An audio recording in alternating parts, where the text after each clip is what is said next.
tell you about the procedure. So there will be 6 parts. First, the candidate will be giving an opening statement about his manifesto and general opening statement. Then there will be a manifesto debate. The panel comprising of 3 people here will ask questions directly to the candidate, and there will be a kind of discussion on whatever questions will be there. So the questions have to be strictly on the manifesto. It cannot be from outside.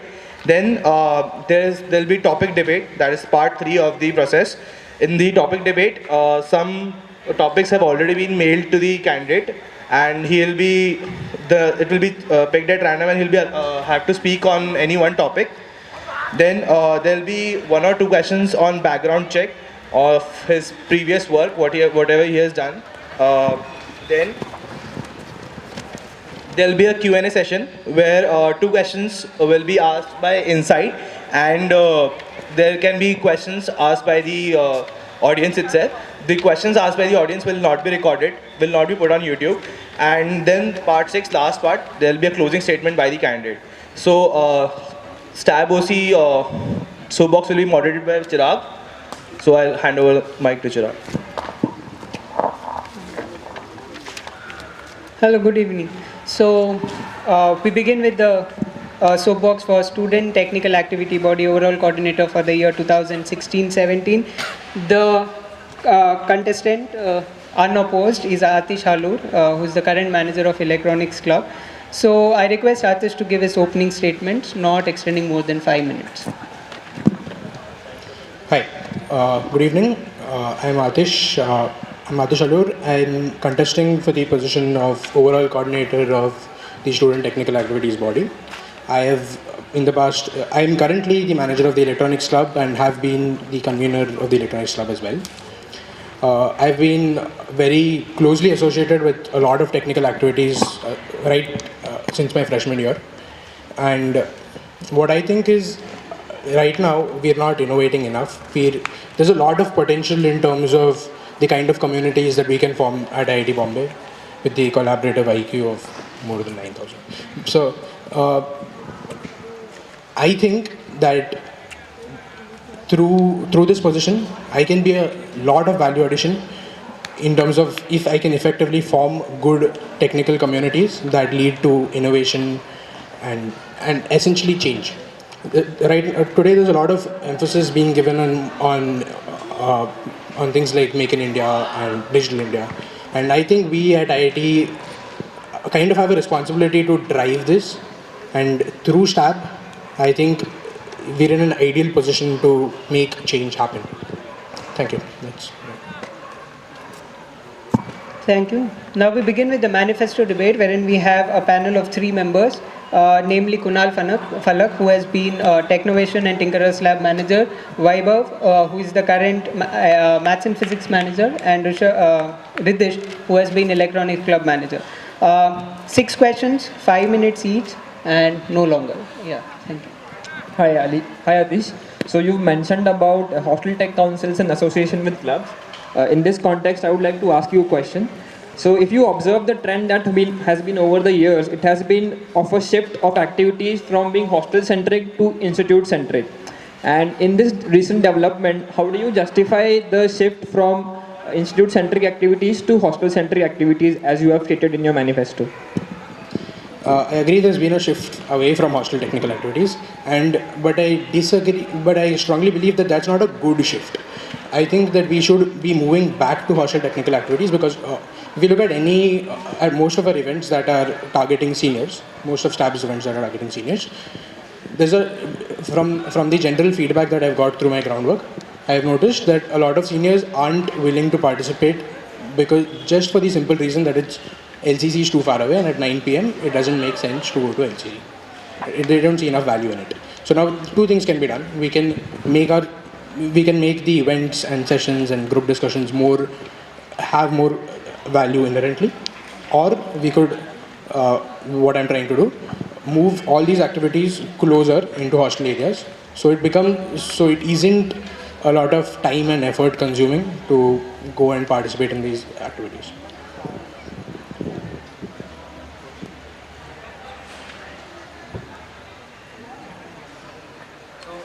So what you're assuming here is that the only bottleneck for people to participate in activities is the distance that the LCC or the LCS has from their hostel. Certainly. Do you think that this is the only reason why people are not participating? Because I think that it is the major reason why people do not participate is that they don't think the activity or the event that they'll participate in would add to any value to whatever they are pursuing in their life. Certainly, certainly. So that is true.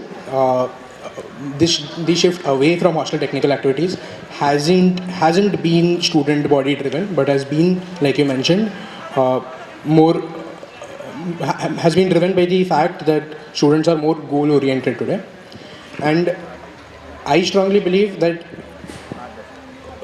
that is a very it's very valid that people should be targeting goals, but we are trying to move their cheese essentially. We are trying to tell them that look, these goals are fine, but there are also goals of innovation, there are also goals of creating an impact, and that's the kind of change we're looking to propagate through STAB. So that's fine, but again the point being making the STAB activities more hostel centric. So why specifically hostel centric to just change the view of how people view technical activities? Moving towards hostels isn't done through that. I mean, what we're trying to establish we're trying to increase the participation through moving to hostel activities and getting the hostel technical councils more involved, getting the tech rooms in place, so that if anyone wants to innovate today, he doesn't have to search for a place. Right next to him, he has a hostel technical room. He can go and innovate there. That's the kind of change we're trying to propagate.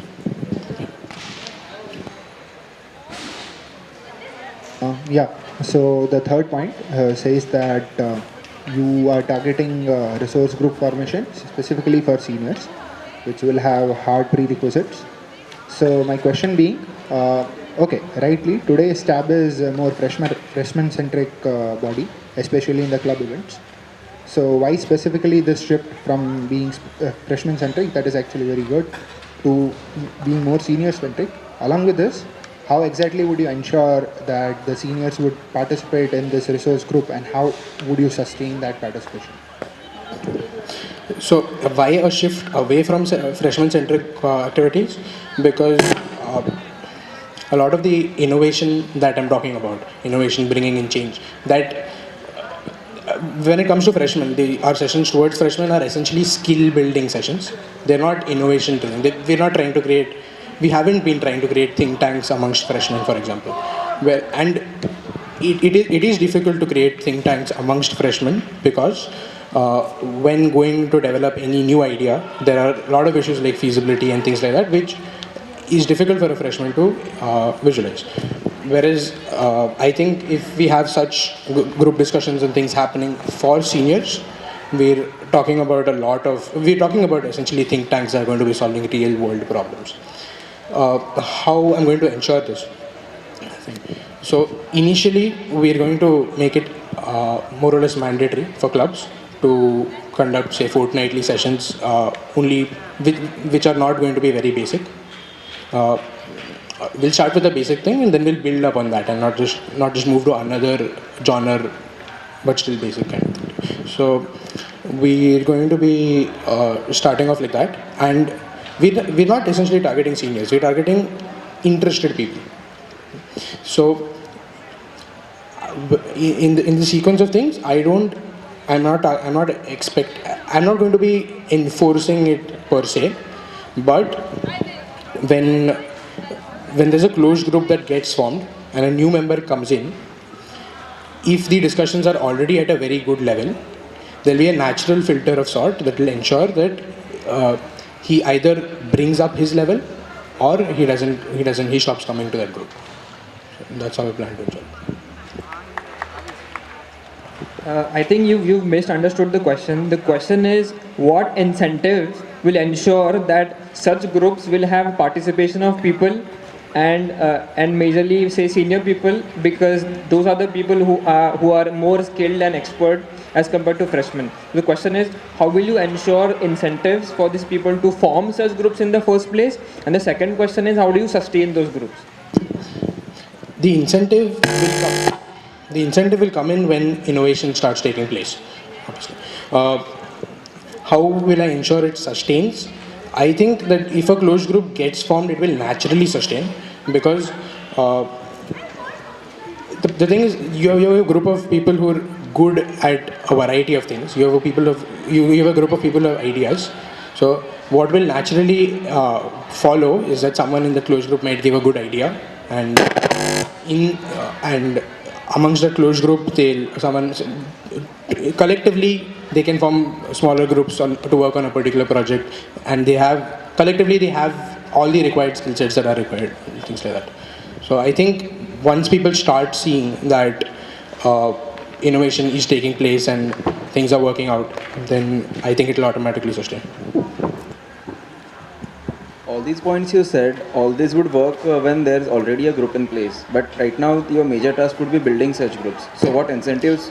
The building of such groups has to be through personal contacts done by, say, groundwork by managers and things like that. And we're looking at a very small group. Initially, we're looking at a group of, say, 8 to 10 people. So I think a group of 8 to 10 people can definitely be built on personal contacts.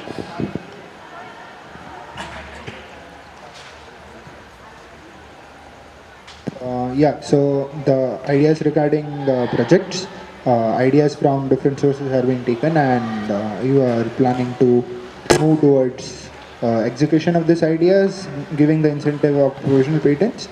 So one thing is, one question is the trend of what we have seen so far is that people are taking up these projects, but they are failing to complete them, even if they are pretty interested from the beginning. What is your strategy to incentivize this thing? And also, as you have mentioned provisional patents in your manifesto, have you actually went through the administrative and legislative process of how to achieve that through institute? So, when it comes to provisional patents, I have talked to some of the people who are involved in, who have applied for patents, for example, in the electrical department. And applying for provisional patents can be done through IRCC, like it is done for people in the institute. So, that's that. So, topic debate, the first thing is about the tech GCs. So the question is, we find that in the institute there are a lot of GCs happening, but it is very apparent that across genres, across fields, most of these GCs happen for namesake, wherein many people are like forced to participate and etc. Right? And very logically, there is no point in conducting such GCs, and there needs to be a change. And you have written about tech GCs. So what is that you plan to do, and how it is going to change the things that the way they have? Okay. So through my groundwork, the general consensus that I found was GCs like Logic GC and Coding GC, which have been happening, have got a very good response, and people actually enjoy participating in these GCs. But in a lot of the other GCs, specifically the mid-prep and the high-prep GCs, there isn't a lot of enthusiastic participation. It's generally unfortunately, it's generally the hostel technical councils that end up participating. And like I mentioned in my manifesto, what is crucial is to move away from GCs that are essentially time consuming. Because like Kunal mentioned some time back, students have become more goal oriented and not and are not interested in the competitiveness of an event unless it fits their goals. And the goals of people are going to be distributed widely, so there's no way we can design a GC that will match everyone's goals, or even at least we definitely cannot design all our GCs to match everyone's goals. So I think a move towards low prep GCs and hackathon like GCs, wherein people have to just come and make, is what we should move towards.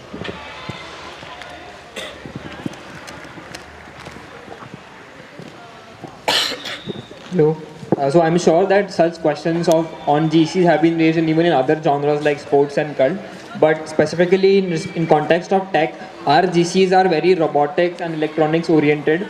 And I think what we should do is broaden our definition of tech to include other areas like energy and beyond recent new initiative like bio. And so that we broaden our definition of tech, and many more people who are. So what happens now is currently people who are interested in robotics and electronics participate in GCs, For example, all our mid-prep and high-prep GCs are very robotics oriented where they have to complete a task. So one way that you could do is try and broaden the definition of tech, include other areas so that a lot more people in the hostel are interested in pursuing those activities.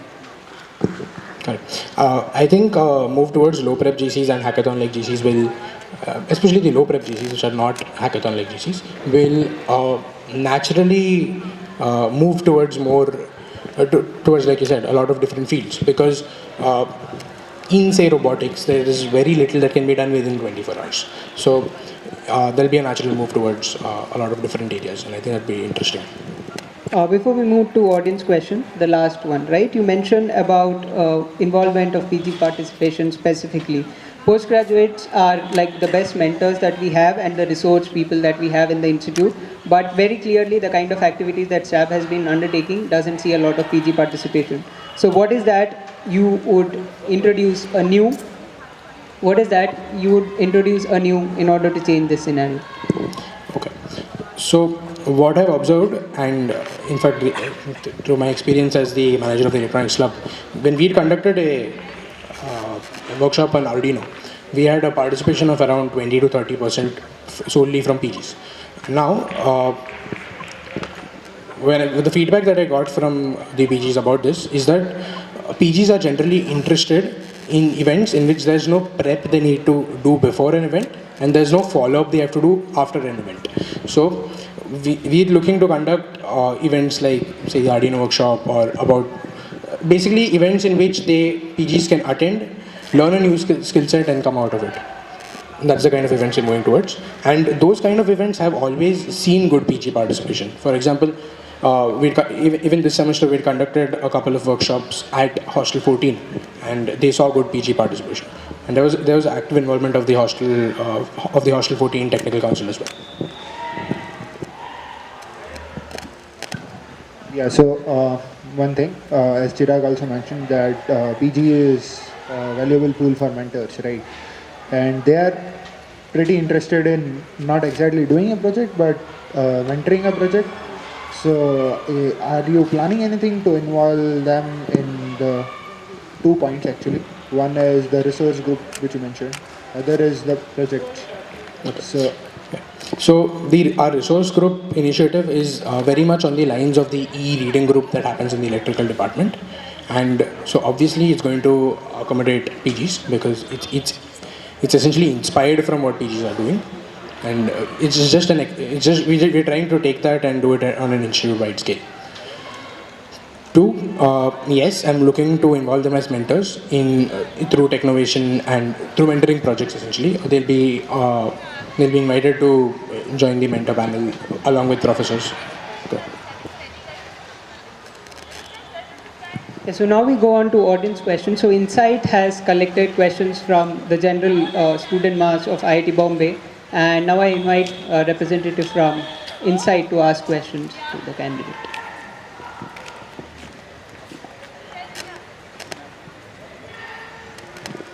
Hi Atish. One of your manifesto points is that each hobby club will be associated with the technical council of at least one hostel. Can you tell us how exactly it will work? Will each hostel council be in charge of a particular club, and will the number of conveners be reduced? The number of conveners, yes, we're reducing the number of conveners drastically. The way we're making we look to make this association is, at the start of the semester, the hostel technical councillors and the club managers will sit and decide a mapping, and the mapping will be made in such a way that there will be multiple clubs associated in a near vicinity of hostels. So Hostel 4, Hostel 3, Hostel 2, if they're close by, there will be multiple clubs. There will be different clubs in those 3 hostels. So the way they are going to be associated is, what we're looking to develop is a rapport, between the technical council of that particular hostel and the club itself. We're thinning the line between the two. The technical councils will be, since there'll be regular activities happening in their hostels by this organized by this club, in collaboration with this club, they'll be attending club meetings regularly, for example. Also, since most of the activities that clubs will be doing will be in hostel areas, when there's an institute-wide event by a particular club we expect that the Hostel Technical Council will also participate in things like mentoring and organizing of that event. But what is the rationale behind reducing the number of conveners and handing the responsibility to the hostels? So what we've seen is there are a limited number of people who are interested in taking up second year technical PRs, and what has been happening is not enough interested people are going for posts of technical secretaries of hostels. So by reducing the number of conveners, we're encouraging people to move towards the hostel technical posts. How many hostel general secretaries have agreed to this structure? I've talked to 3. I personally have talked to 3. Chirag has told me that he's talked to a lot of others. There's a mailing thread in which there's a general consensus in agreement towards us. And so if you hand over these responsibilities to the hostel secretaries, so any hostel secretary is also expected to do hostel related work like preparing for PAF, etc. So won't this create an additional burden of the... So in our discussions with the hostel general secretaries, in fact this happened last year, there was a general agreement that if there is enough of technical activities happening in a particular hostel, then then technical secretaries would not be, it would be mandatory for technical secretaries to work in things like PAF or culturals. Okay. The next question. So one of your points is about lightsaber. And you have mentioned that in collaboration with the student media body, a tech newsletter will be published every semester. So have you talked to the student media body about this? I've talked to the contestants for the GFED this time, the latest contestants. And the last issue of Lightsaber was published in March 2014. So there has been no activity on this front for the last 10 years. Can you tell me the entire workflow of the newsletter? How will the team be formed? Who will come up with the topics and who will execute? Okay. So a team will be formed headed by the Public and Alumni Relations Manager of staff, and through staff we'll try to get a couple of people in the student media body and in staff who are willing to write articles, and since it's all going to be online, the web manager will be actively involved in designing the web and design manager will be actively involved in designing the portal. And the chief editors and the editorial board for Lightsaber will be enthusiastic students about tech. Is that right? Correct. Okay. Hi. So, as we've been discussing over the past couple of minutes, I think, and it must be apparent to most of you earlier, that and like I've mentioned before, we've been highly under tapping the potential that we have at IIT Bombay, and some changes, and STAB has to be more than just a student technical activities body now. It has to be a beacon for change, a beacon for innovation, and I think change is just around the corner, and I would be privileged to be the driving force for such change. So, and I think there's no motivation greater than being a value addition to a community, and that is what motivates me. So, yeah, do vote for me. Okay. Thank you. So with that, we conclude the soapbox for Student Technical Activity Body Overall Coordinator Elections 2016-17. We request everyone to come and vote and cast your vote and give your opinion on the general elections day. Yeah, I thank the Election Commission for arrangements and the things done. I thank the panel and the audience for being a part of it. Thank you.